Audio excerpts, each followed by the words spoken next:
Bien, bonjour tout le monde en présentiel, bonjour tout le monde en ligne. Très heureuse d'être parmi vous pour vous présenter. En fait, c'est plus une réflexion que je vous présente, une analyse qui est fondée en fait sur plusieurs années là, de recherche sur les réformes du système de santé. Donc, qui se veut une ouverture peut-être vers une discussion, des questions qui pourront venir à la suite de ma présentation. Donc, ce que j'ai comme objectif aujourd'hui, ou plutôt peut-être la commande qu'on m'a passée pour cette présentation, c'était de brosser un tableau rétrospectif du paysage, en quelque sorte, dans lequel s'insèrent les travaux de l'équipe réseau proximité pour placer plus spécifiquement la première ligne au sein de l'évolution des principales transformations qui ont eu lieu dans la gouvernance du réseau de la santé et des services sociaux. Donc, c'est une réflexion à la fois historique, parce qu'on traverse en fait 50 ans d'histoire et de construction du réseau de la santé, tout cela évidemment en 45 minutes, donc déjà c'est un défi, avec un regard beaucoup plus macro sur quelles ont été les orientations des politiques de santé à l'égard de cette première. Le contenu de ma présentation est principalement basé sur le contenu d'un avis scientifique qui a été rédigé dans le cadre d'une démarche de mobilisation des connaissances pour les deux instituts universitaires de première ligne, donc rédigé conjointement avec Jean-Paul Fortin de Vitam et Anna Laris Galvao, qui est une étudiante au doctorat en santé publique et communautaire sous ma supervision. Donc, l'avis est disponible si jamais ça vous intéresse de le consulter. Donc, les objectifs de ma présentation d'aujourd'hui, c'est d'examiner un peu les grands jalons de la transformation de la première ligne à partir de l'évolution des principales politiques qui ont touché la gouvernance du système de santé et de services sociaux depuis son instauration dans les années 70, de mettre en évidence les différentes visions de la première ligne qui ont orienté les choix de politique et de voir la place relative qu'a occupé la première ligne dans les transformations de ce système. Donc, un point de départ. Mon point de départ, c'est la posture de quelqu'un qui s'intéresse aux politiques publiques. Donc, on sait que les politiques publiques, elles se développent finalement au carrefour de différentes influences. Ces influences-là sont assez bien identifiées dans les théories de politique publique comme étant d'abord les institutions et leur fonctionnement. Les institutions, par les contraintes à l'action publique ou les règles du jeu qu'elles imposent, viennent forger en quelque sorte le développement des politiques.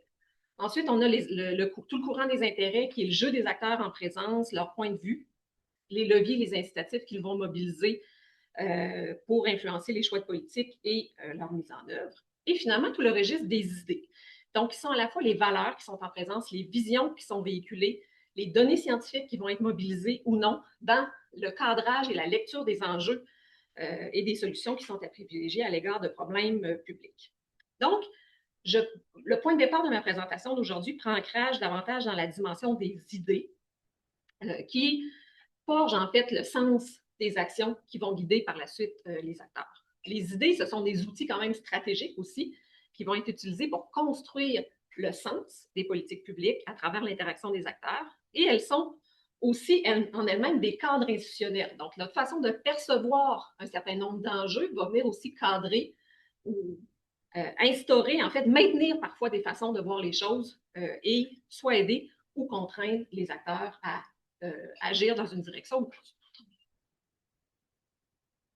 Un autre point de départ que j'utilise, qui est celui de regarder à travers les différentes commissions d'enquête qui ont été menées depuis les années 70 et qui ont donné des orientations quand même importantes à l'égard du développement de notre système de santé. Elles sont importantes, ces commissions d'enquête, à plusieurs égards. D'abord parce qu'elles induisent en fait une fonction démocratique en posant un regard qui est indépendant sur des enjeux complexes qui sont liés aux affaires publiques et qui vont recommander, ce faisant, aussi des pistes de solutions.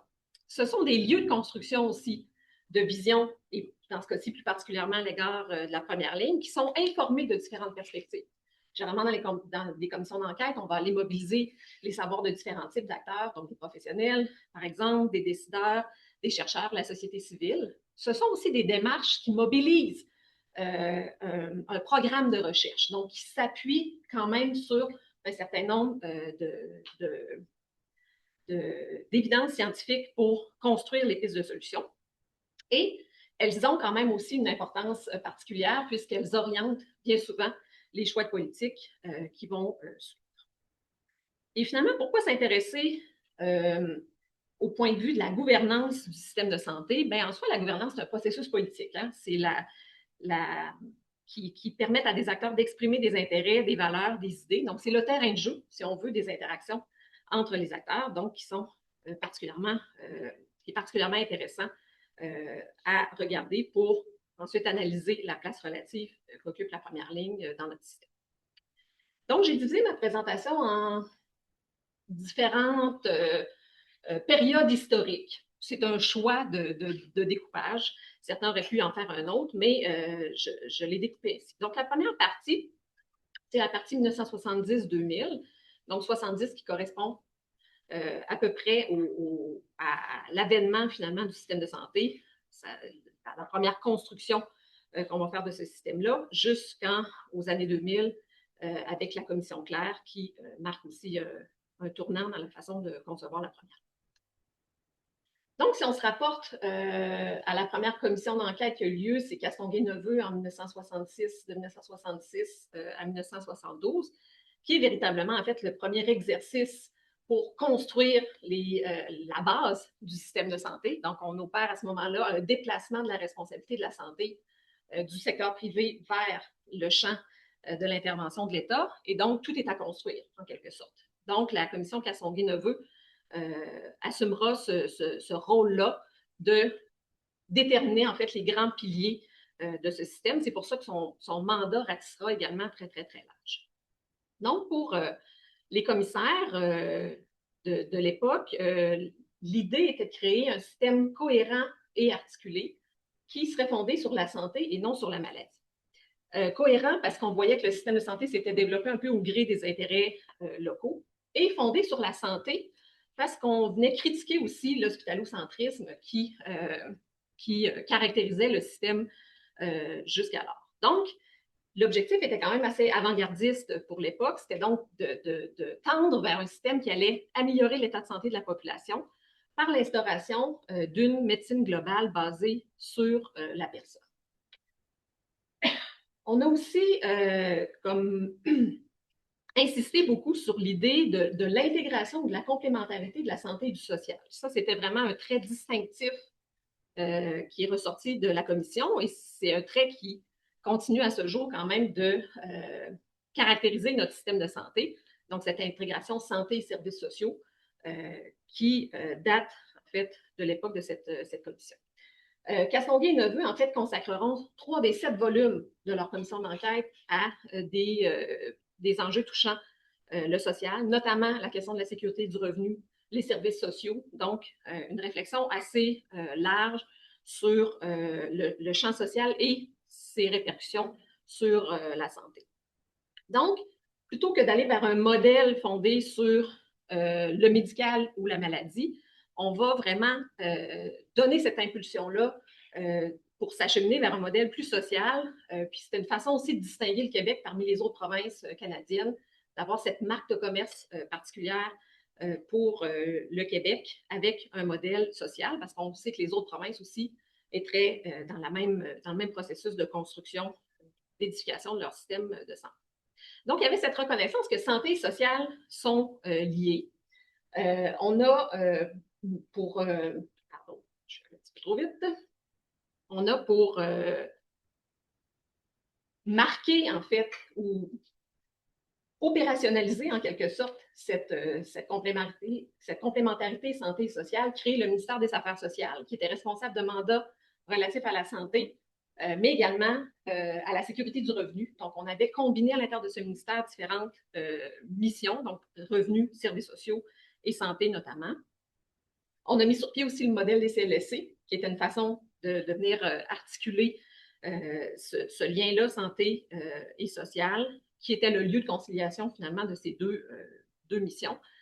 Le modèle de CLSC, évidemment, qui prenait ancrage dans le modèle des cliniques communautaires et qui mobilisait toute une démarche de mobilisation des communautés pour développer des projets locaux de CLSC, donc une démarche résolument participative. Castonguay-Neveu s'intéresseront également à l'aspect de la prévention et de l'éducation à la santé, les positionneront comme des priorités. Découleront en fait de cette orientation la création des départements de santé communautaire en 1972. Il faut dire par contre que Castonguay-Neveu ne se sont pas beaucoup intéressés à la structuration et l'organisation de la santé publique en même leur rapport. Ils ont mandaté, en fait, il y a un autre comité qui a été mandaté pour venir réfléchir à l'organisation de la santé publique, mais c'est le moment de la migration, finalement, des services de santé publique du milieu municipal vers le réseau de la santé, où on installe à ce moment-là des départements de santé communautaire dans les hôpitaux. Donc, les hôpitaux régionaux vont être dotés de départements de santé communautaire qui vont avoir pour objectif, finalement, de faire le lien entre l'hôpital et la communauté, en quelque sorte. Et ils vont être animés de cette idéologie de santé communautaire où ils devront procéder à l'identification, par exemple, des problèmes de santé, élaborer des programmes, coordonner des ressources et faire des évaluations d'impact.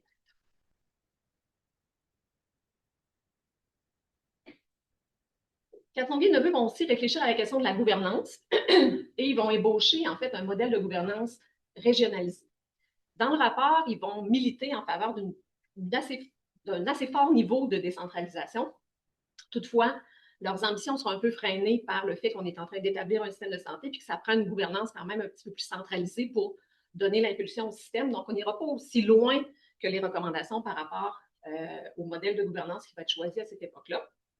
On va toutefois mettre en place un système à 3 paliers, donc avec une gouverne, évidemment, au sein d'un ministère provincial, des organes régionaux qui prendront la forme de conseils régionaux de la santé et des services sociaux, de même qu'une gouvernance locale au niveau, évidemment, des établissements.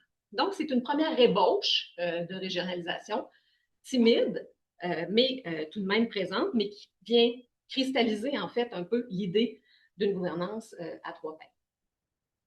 Et finalement, ils réfléchiront également sur le système professionnel où ils recommanderont en fait de créer l'Office des professions et un code des professions pour contrer un peu le développement, un peu désorganisé des différentes professions dans le système de santé.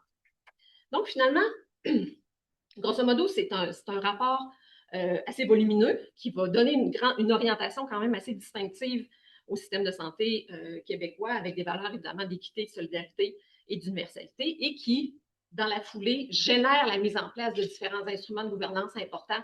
Donc, tout l'appareil législatif qui vient encadrer le système, le développement des institutions, puis de différents instruments aussi importants, notamment sur le versant professionnel. Donc, on expérimente ce système-là quelques années, évidemment, on le construit, puis on ressent le besoin assez rapidement de refaire le point sur ces premières années de fonctionnement. Donc, on mettra en place une nouvelle commission d'enquête, donc la commission Rochon qui siégera de 85 à 88, qui arrivera un petit peu, parce qu'il faut toujours mettre en rapport, évidemment, les politiques de santé au Québec de ce qui se fait également sur la scène fédérale. Il faut voir que Rochon arrive quelques années après l'adoption de la loi canadienne sur la santé, qui, elle, viendra en fait consacrer un certain nombre de principes que les provinces doivent respecter pour obtenir le financement fédéral en matière de santé, mais qui aussi viendra définir un panier de services assurés centré sur les services médicaux offerts dans les hôpitaux. Donc, ça induit aussi à ce titre-là un certain point de repère, disons, autour de ce type de service.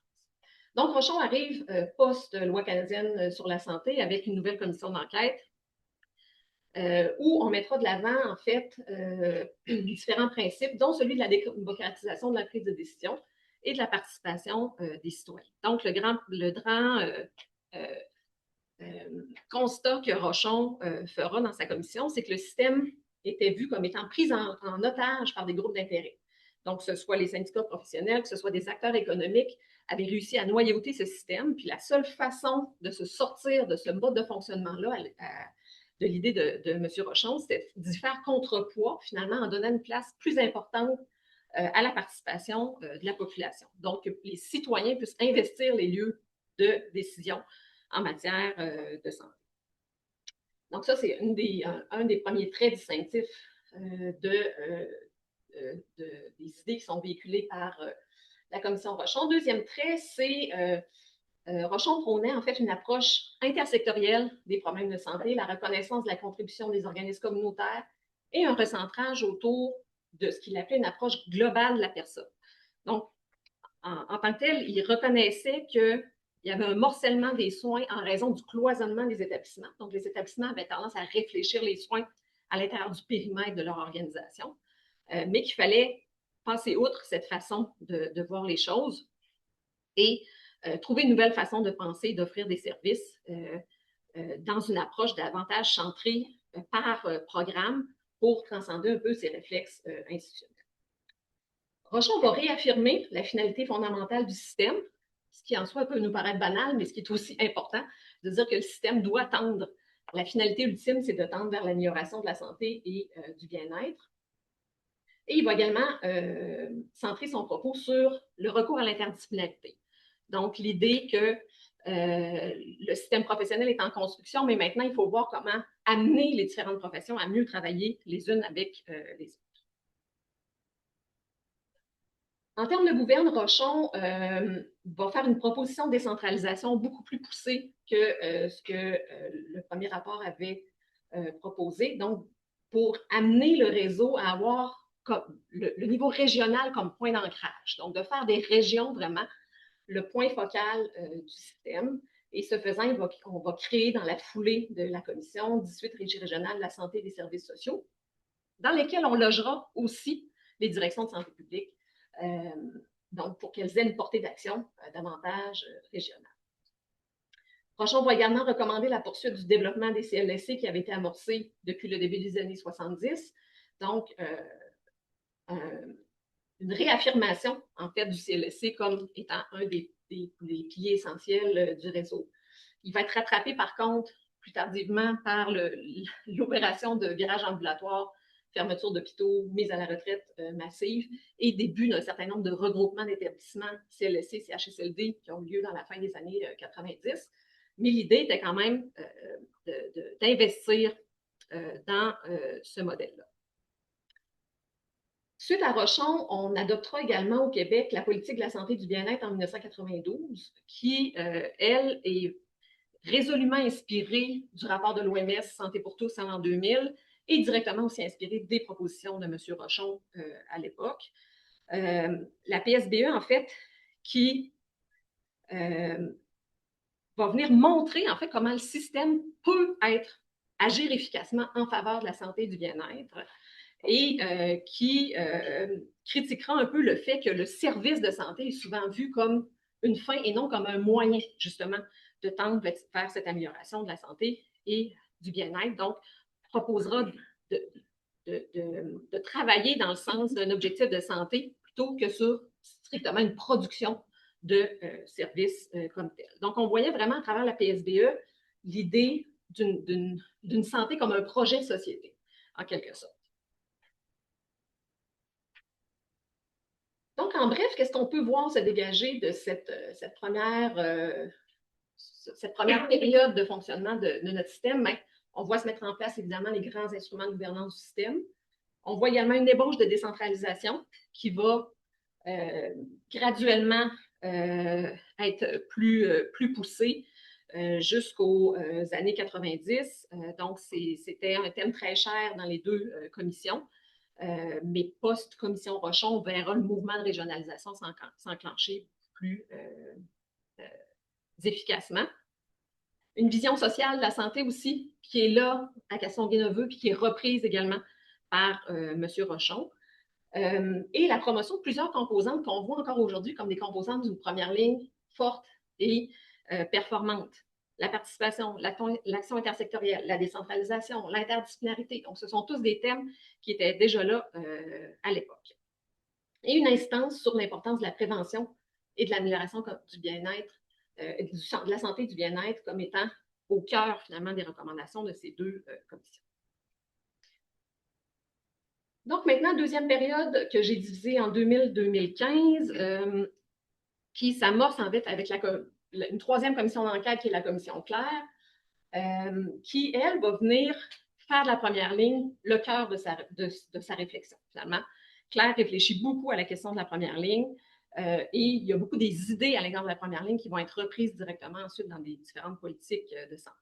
Donc, Claire recommande d'abord que l'organisation du réseau de première ligne constitue l'assise principale du système.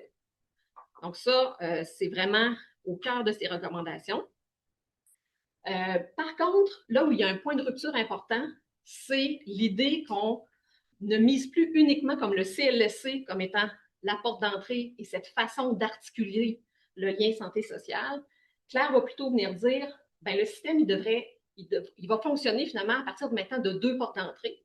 Donc, il y aura le CLSC qui va venir couvrir tout le volet social, mais on créera aussi des groupes de médecine de famille pour la porte d'entrée plus axée sur le volet médical. Donc, il y a ce premier point de rupture où on voit que le CLSC n'est plus la porte d'entrée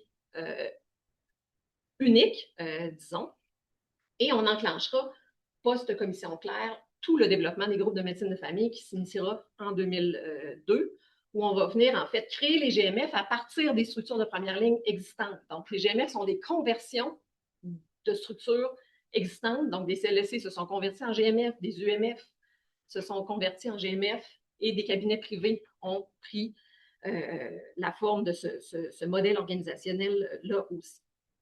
Donc, ce mouvement-là sera initié et il continuera en fait à se développer au fil des années. Deuxième point de rupture, c'est qui prend ancrage en fait dans la proposition que les établissements de première ligne soient regroupés sous une gouverne unique dans un territoire donné, ce qui signifie que maintenant le CLSC perd son statut d'établissement autonome et devient donc regroupé dans une première ligne plus vaste qui va intégrer les missions CLSC, certes, mais également celles de CHSLD et d'hôpitaux locaux. Donc, c'était la proposition d'avoir une gouverne unique sur un territoire local, c'est bien important de le préciser.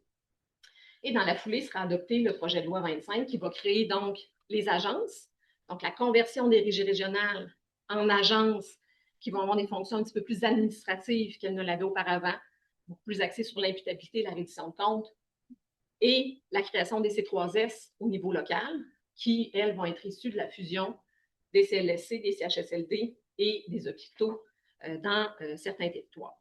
Donc, l'idée était d'amener la gestion de la première ligne au palier local, à travers une dynamique territoriale, mais de créer aussi, par le regroupement, une forme de continuum avec la deuxième ligne, puisqu'on y intégrait évidemment dans le modèle des services hospitaliers. L'établissement local va donc être responsable de se mettre en lien avec des partenaires sur le territoire local à travers les réseaux locaux de services.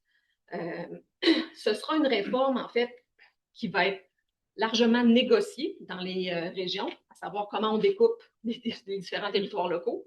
Parce que du moment où on découpe des territoires locaux, bien, on vient par le fait même signifier quels établissements vont être appelés à se regrouper. Donc, il y aura quand même des négociations intenses. Donc, le découpage territorial va être un point d'achoppement majeur dans l'implantation de la réforme, tout comme l'idée d'intégrer la vision communautaire du CLSC avec une vision hospitalière. Ça va évidemment créer des points de tension. Finalement, Claire, à l'instar des 2 commissions précédentes, va revenir également sur la notion de l'interdisciplinarité en voulant travailler les conditions qui vont être soutenantes au projet d'interdisciplinarité qui, elles, vont déboucher sur l'adoption d'un nouveau code des professions en 2002 qui viendra baliser le champ d'exercice des différents professionnels, notamment dans le domaine de la santé et des services sociaux. Claire fait aussi la large part à la question de la prévention en santé, qui il va proposer, ce faisant, que la prévention constitue l'élément central d'une politique de la santé et du bien-être à renouveler. Donc, on se rappelle, on avait la politique de santé et bien-être qui datait de 92, qui n'avait pas à ce jour été renouvelée ou remise à jour. Donc, il va faire cette proposition-là de renouveler la PSBE pour instaurer une forme d'imputabilité aussi de l'État à l'égard de la santé des populations. Donc, les établissements de santé vont être, on va confier cette imputabilité-là aux établissements de santé. Et j'ai mis ici un extrait du rapport que je trouvais important. Il souhaitait le renouveau d'une politique de santé bien-être pour en faire un instrument d'intégration de la vision et des valeurs de la société québécoise, de ses choix, de ses orientations qu'elle souhaite donner au système de santé. Donc, c'est ni plus ni moins l'idée qu'il avait derrière la tête, derrière l'adoption d'une politique de santé bien-être qui serait une espèce de politique cadre, si on veut, qui viendrait définir les conditions pour que cette amélioration-là puisse s'implanter. Il va énoncer aussi un certain nombre de principes directeurs, la responsabilité populationnelle, qui est qui est pêché finalement directement dans le rapport clair, la question de la territorialité aussi comme une composante importante, et l'imputabilité. L'imputabilité, oui, pour la santé de la population, mais l'imputabilité aussi au sens de l'imputabilité de gestion, donc avec une articulation nouvelle autour notamment de la composante des ententes de gestion entre les établissements et les agences de santé. Finalement, une des recommandations qu'on a tendance à oublier qui était dans le rapport Clair et qui a ressurgi 25 ans plus tard, Clair proposait de réfléchir à l'adaptation de la gouverne nationale, donc de revoir le rôle du ministère et d'explorer la création d'une agence nationale de santé. Donc, c'est une des recommandations de Clair qu'on va voir aboutir finalement 25 ans plus tard dans le modèle de santé. Donc, en bref, Clair va insister beaucoup, Clair et les politiques qui vont découler, en fait, de ces recommandations, vont insister beaucoup sur le rôle stratégique de la première ligne comme l'assise du système de santé, va amorcer un mouvement de regroupement d'établissements qui vont quand même réduire significativement le nombre d'établissements publics, pardon. Et ce qu'on voit se cristalliser, c'est la consolidation de deux îlots de première ligne. Donc, celui de la première ligne du réseau public qui est consolidé à travers les regroupements d'établissements, mais l'existence aussi parallèle d'une première ligne médicale qu'on va venir organiser à travers le modèle GMF, sachant que l'État n'a pas la même capacité de régulation sur ces deux secteurs-là, considérant le fait que l'un appartient au réseau public, l'autre pas complètement. Donc, la capacité pour orienter ces deux modèles-là est distante. Et finalement, des fusions qui vont générer des chocs de culture où la logique communautaire et hospitalière doivent dorénavant collaborer. 2015-2023, on n'expérimentera pas le concept des C3S très, très longtemps, à peu près une dizaine d'années, et on va déjà amorcer une nouvelle transformation dans une période d'austérité budgétaire. Donc, le projet de loi 10 va être un point de rupture quand même majeur. On a toujours conçu notre système de santé avec une gouverne à 3 paliers qui inclut des formes d'instances régionales avec plus ou moins de responsabilités selon les époques, mais on avait le schéma de pensée autour de la gouverne était assez bien fixé autour de 3 paliers, ce que le projet de loi va venir casser en réinstallant un modèle de gouverne à 2 paliers qu'on n'avait pas connu depuis bien, bien longtemps, mais qui remettait finalement en interaction directe un palier central et des établissements. Donc, on créera ce fameux palier territorial qui est issu, en fait, de la contraction de ce qui se faisait au niveau régional et au niveau local pour créer les CIS et les CIUS, qui seront maintenant responsables de dispenser l'ensemble des services à la population, toutes missions confondues. Donc, tous les services spécialisés vont maintenant être intégrés dans ce modèle de CIS et de CIUS. Donc, l'intégration va être plus poussée pour ce qui est des missions. Donc, on n'est plus seulement sur la mission communautaire de soins de longue durée et centre hospitalier. On ajoute les missions de réadaptation, centre jeunesse et toutes les activités des agences et de leur direction de santé publique qu'on vient mettre à l'intérieur des CIS et des CIUS. On va maintenir toutefois le principe de responsabilité populationnelle, mais qui va se déployer maintenant à une échelle territoriale beaucoup plus vaste. On comprendra que les C3S opéraient sur des territoires locaux. Les CIS et les CIUS opèrent sur des territoires qui correspondent à peu près à l'échelle d'un territoire régional. Donc, on vient grossir les territoires d'action qui vont devenir plus vastes et plus hétérogènes. Puis, on va réduire, encore une fois, substantiellement le nombre d'établissements publics. On passe de 182 à 34. On va aussi adopter en 2016 une politique gouvernementale de prévention en santé où la vision et celle d'une population québécoise en santé avec comme finalité d'agir sur un ensemble de facteurs pour améliorer l'état de santé, tout en assurant l'équité et en réduisant les inégalités. La finalité est celle-là, mais l'approche est celle d'une approche par problème de santé évitable prioritaire. Donc, on va proposer des axes d'action pour agir, par exemple, sur la santé mentale, sur les maladies chroniques, etc. Et on aura une orientation particulière dans cette politique autour du renforcement des actions de prévention dans le système de santé, donc plus des approches de prévention clinique qu'on va souhaiter intégrer davantage au niveau des services. Donc, en bref, sur cette période, on a un nouveau schéma de gouvernance qui rompt avec le modèle à 3 paliers qui avait prévalu jusqu'alors. La première ligne va devenir un sous-ensemble d'un établissement à dominance largement hospitalière, spécialisé et médicale, surtout, donc une première ligne qui s'insère dans un plus grand ensemble plus hétéroclite. Et l'organisation de la première ligne publique et son fonctionnement se pense dorénavant sur la base d'un territoire beaucoup plus vaste qu'auparavant. Donc voilà pour cette période. Maintenant, 2024, où on opérait encore une fois une nouvelle transformation qui a permis de créer l'Agence Santé Québec. On a donc fait adopter la loi sur la gouvernance du système de santé et de services sociaux, qui découlait en fait d'un plan santé où on annonçait vouloir faire un virage majeur dans l'organisation des soins pour avoir une meilleure prise en charge des patients. Donc, ce faisant, on se proposait de revoir l'organisation du travail dans un contexte évidemment de pénurie de main-d'œuvre, de compléter l'informatisation, de faire un virage vers le soutien à domicile, d'investir davantage dans la santé mentale, et on se proposait de faire un vaste projet de décentralisation. Il y a eu également un rapport qui a suivi ce plan santé où on donnait des orientations sur cette gouvernance renouvelée du réseau, où on disait vouloir investir sur la gestion de proximité, l'expérience des usagers, relever le défi des ressources humaines, travailler la gouvernance et la coordination à l'intérieur du ministère et du réseau qui avait été mise à mal, disons, dans le contexte de la gestion de la pandémie, où on avait vu ces problèmes de coordination apparaître. Donc, on déposera le fameux projet de loi créant Santé Québec. Santé Québec est une agence centralisée provinciale.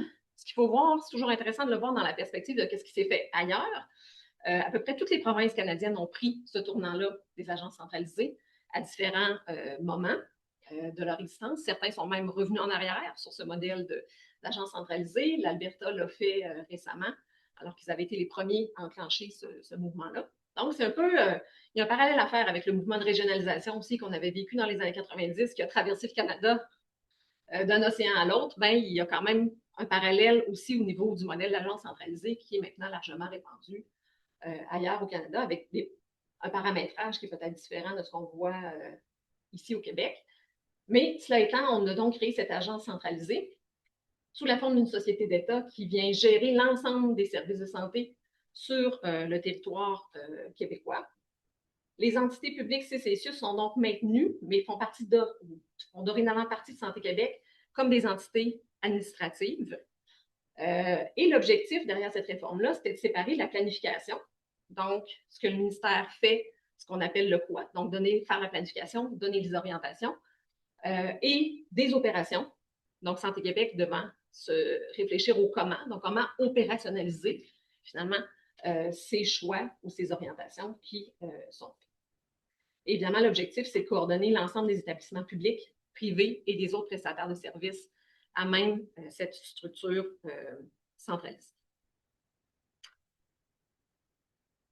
Maintenant, ce qui est en développement actuellement sur la première ligne, 2025, il y a eu des orientations ministérielles sur la mission de CLSC qui ont été publiées, avec comme constat qu'on en était rendu à une absence de compréhension partagée de ce que c'est un CLSC aujourd'hui et qu'il fallait donc revenir à une vision qui soit plus commune, plus partagée entre les différents acteurs. Des propositions sur comment renforcer la gouvernance de proximité et l'intégration territoriale dans un contexte où les CLSC se sont graduellement regroupés dans des établissements de grande taille. Donc, comment retrouver le sens de ce que fait le CLSC dans ce nouveau paysage, en fait, des structures du réseau. Et comment développer une offre de services minimale qui soit adaptée aux besoins locaux. On a beaucoup reproché au CLSC d'avoir des offres de services qui soient très variables d'un territoire à l'autre, puisqu'on souhaitait ancrer le plus possible ce que faisait le CLSC dans la réalité d'un territoire défini. Donc là, on viendrait contrebalancer un peu ça en disant, mais ça prend quand même des services minimaux qui soient comparables, finalement, d'un CLSC à l'autre. Donc, orientations ministérielles qui ont été diffusées et une politique sur la première ligne qui est toujours attendue. Donc, qu'est-ce qu'on peut dresser comme constat de ces 50 ans d'histoire? Bien, beaucoup de choses. Je vous en partage quelques-uns aujourd'hui. Il me semble en tout cas qu'on peut tirer comme constat que l'évolution de la première ligne, elle a été traversée par différentes zones de fracture. Donc, première zone de fracture que moi j'y vois, c'est la question de la première ligne professionnelle et médicale, telle qu'entendue dans le contexte des GMF, où on a une approche clientèle et non territoriale des services de première ligne, et la première ligne plus territoriale et communautaire, qui elle est intégrée au sein des établissements publics. Donc, il y a là un premier point de tension sur deux modèles qui cohabitent, mais qu'on n'a pas tout à fait encore réussi à arrimer bien les uns aux autres. Et cette question de l'articulation aussi du social et de la santé, qui est quand même un héritage de Castonguay-Neveu qu'on a voulu transporter dans le temps, mais qu'on a encore un petit peu de difficulté aujourd'hui à bien articuler. Donc, cette logique un peu de production des soins versus une logique d'amélioration de la santé et du bien-être. Donc, cette intégration d'une vision sociale de la santé percole un petit peu moins. Donc, ce qui, moi, me semble être en jeu, c'est un peu une tension entre les soins primaires et les soins de santé primaire.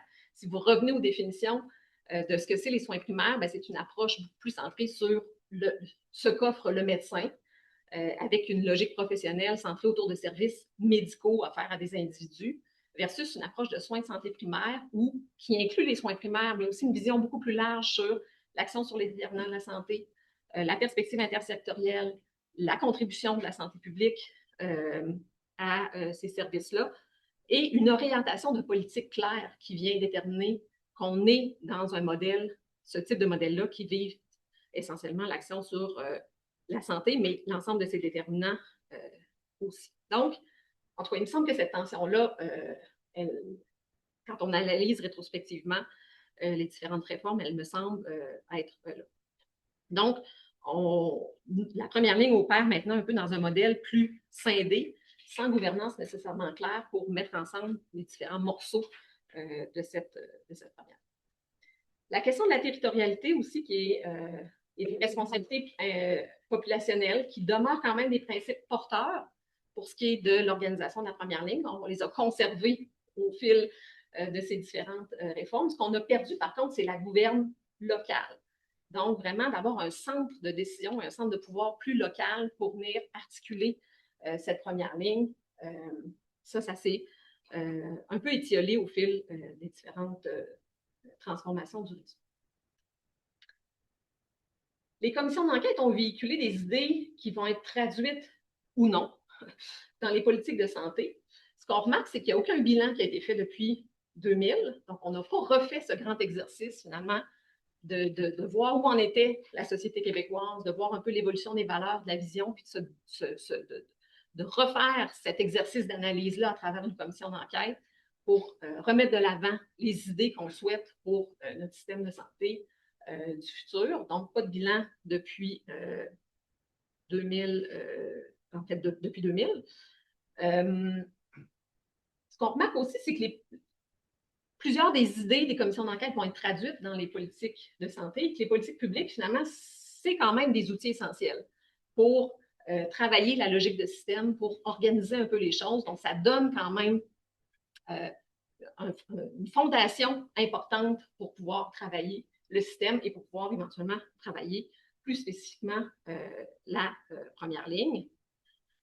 Donc, comment on arrive à aligner un peu les incitatifs pour que aller vers la vision de la première ligne qu'on souhaite avoir. Et ce faisant, bien, ça justifie aussi le besoin d'avoir une politique de première ligne qui vienne déterminer quelle est cette vision, quelles sont les perspectives d'avenir et vers où on souhaite enligner ce système. Et finalement, ben, je vous laisse avec une question sur l'engagement politique de l'État envers la santé. Quel est-il 50 ans plus tard? Il m'apparaissait assez évident dans les premières itérations des commissions d'enquête. On semble avoir un peu perdu au fil des différentes réformes